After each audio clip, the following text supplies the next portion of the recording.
And I always feel with a manager, if you've got a similar record to the guy before, who you replace, so Rafa Benitez run a similar sort of run, I think 1 win in 12 or something like that, you can't complain then when the club decide to make a change when you've got a similar sort of record.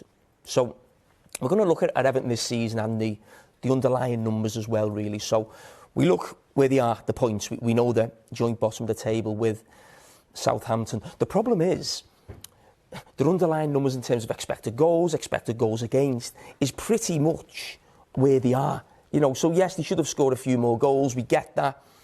But we know they've lacked goals with Dominic Calvert-Lewin. Actually, their XG against, and if you actually look at the goals they've conceded, I mean, the fact Jordan Pickford has been playing out of his skin has meant they've actually got a better defensive record than what those numbers tell you. But what the killer's been, I think for Frank especially, is that Everton have become such an easy touch. And that's not just on Frank, that's on those players. Those players, for me, that group of players is not good enough. We know that, that's obvious. But they shouldn't be bottom of the league. And what's the absolute killer is that Everton,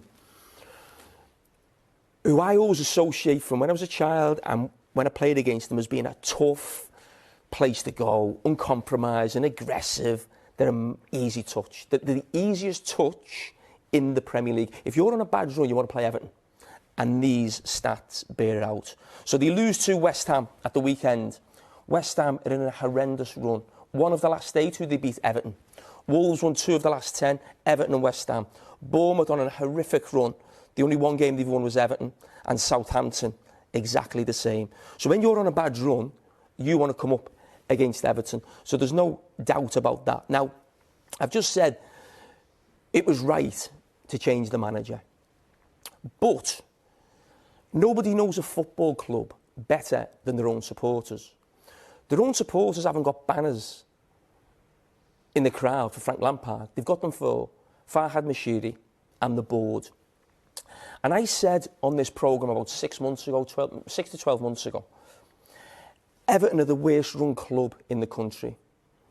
And it wasn't a flippant remark, I believed it. And I'm not saying that as an ex-Liverpool player. I'm saying it as an ex-Everton fan. And when I made that comment, Everton got in touch with me. And I actually admired it.